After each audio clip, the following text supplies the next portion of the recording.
ese byasabye iki cyangwa byagenze gute kugira ngo tugere aha hantu aho umuntu wese ahava akagera ashobora kwambaza izina ry'Uwiteka maze agakizwa? Ikintu cya mbere byasabye nuko byasabye gupfa kwa Yesu ku musaraba. Reba umurongo wa 23 kutubwira ngo uwo muntu amaze gutangwa nk'uko Imana yabigambiriye. Wabibonye?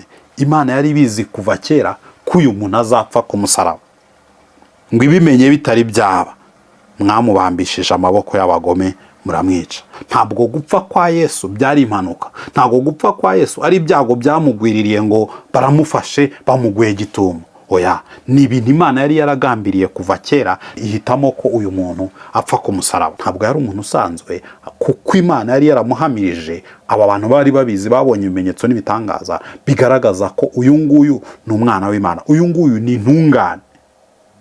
Ariko Imana yemera ko uyu muntu w'intungane apfa ku musaraba. Ikiri gutuma uyu muntu apfa ku musaraba ni ukugira ngo abe incungu, apfe mu cyimbo cy'abantu nkanjye nawe twari dukwiye gupfa ku musaraba kubera ibyaha byacu, kubera ukuntu twigometse ku Mana.